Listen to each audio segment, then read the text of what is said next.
Mes très chers compatriotes congolaises et congolais, l'heure est grave et très grave. La République démocratique du Congo, votre pays, est encore à un moment historique. Mais comme souvent dans l'histoire de notre pays, nous risquons de rater ces tournants décisifs à cause de nous-mêmes. Un accord diplomatique est en cours de finalisation entre la République démocratique du Congo, le Rwanda et les États-Unis d'Amérique. Un accord censé ramener la paix, désarmer les groupes rebelles, protéger notre intégrité territoriale et ramener les réfugiés chez eux. Oui, cet accord pose de nombreuses questions. Oui, certains points de cet accord sont flous. L'intégrité territoriale de notre pays sera-t-elle respectée? L'M23 sera-t-il effectivement démantelé? L'intégration conditionnelle des groupes armés. Dans quelle structure? Sous quelles conditions? Amnistie? Inclusion de ces terroristes au sein de nos forces de défense et de sécurité? Silence inquiétant de la part des autorités congolaises. Mais pendant que le Congo négocie sous pression, des hommes, des figures politiques de la République démocratique du Congo, Joseph Kabila et Moïse Katumbi, s'activent pour torpiller les efforts diplomatiques de leur propre pays, pour saboter les efforts diplomatiques de leur propre pays. Kabila, Katumbi, Tozo Talabino, on vous observe. Vous êtes en train d'affaiblir les négociateurs congolais dans un moment où ils doivent se tenir debout face à Washington et à Kigali. Vous êtes en train de trahir le pays de Patrice Emery Lumumba en pleine bataille diplomatique.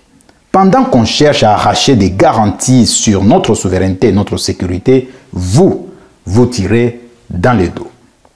Et on vous pose une simple question. Au nom de quoi? Au nom de qui? Au nom de quoi? Au nom de qui? Quand les Rwandais violaient notre territoire, tuaient nos enfants, violaient nos mamans, brûlaient nos villages entiers, où étiez-vous, Moïse Katumbi, Joseph Kabila? Où était votre patriotisme? Quand nos minéraux étaient pillés par les Rwandais, sous les silences complices des pays occidentaux et récemment, l'Union européenne qui avait conclu un accord avec les Rwandais à ce sujet, vous étiez là, mais pas pour dénoncer, mais pour profiter. Aujourd'hui que l'État congolais tente maladroitement peut-être de reprendre la main, vous vous mettez en travers du chemin. Vous vous mettez en travers du chemin Moïse Katumbi et Joseph Kabila. C'est vous le vrai problème de la République démocratique du Congo. Quand un pays négocie, il a besoin d'un front uni, d'une voix forte. Mais vous sabotez la voix de la République démocratique du Congo. Vous créez la division.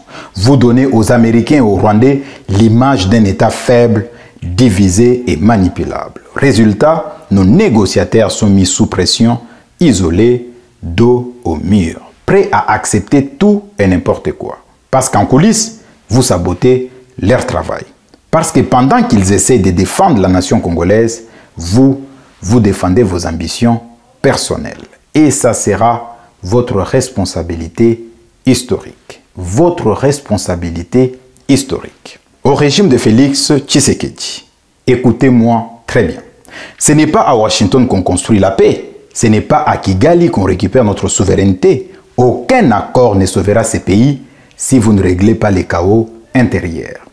Organisez l'État, combattez la corruption, formez une armée forte, républicaine et dissuasive et surtout, cessez de nommer vos amis incompétents à des postes stratégiques. Un État fort ne se commande pas à l'étranger, il s'est bâti à l'intérieur. La République démocratique du Congo n'a plus le luxe de l'amateurisme. Et si vous signez cet accord, n'enchaînez pas les générations futures. Insérez une clause de révision, une porte de sortie. Laissez à nos enfants le droit de corriger ce que vous avez mal négocié ou négocié sous pression. Mes très chers compatriotes, Congolaises et Congolais, le vrai combat de la République démocratique du Congo n'est pas entre Kabila, Katumbi, Fayulu, Mbemba, Kamere et Tshisekedi. Le vrai combat, c'est entre ceux qui veulent un Congo libre et fort et ceux qui veulent le vendre aux plus offrants. Ne vous laissez plus manipuler par des discours d'opposants qui ne veulent que le pouvoir. Ce pays a trop saigné pour qu'on joue encore avec son avenir.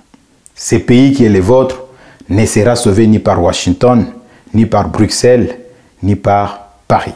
Ce pays sera sauvé par toi, par moi, par nous tous. Mais si seulement nous apprenons à dire non à la trahison, non au calcul politicien et oui à l'intérêt nationale. La République démocratique du Congo, c'est notre héritage commun. La défendre, c'est notre devoir. Et la construire, c'est notre combat à nous tous.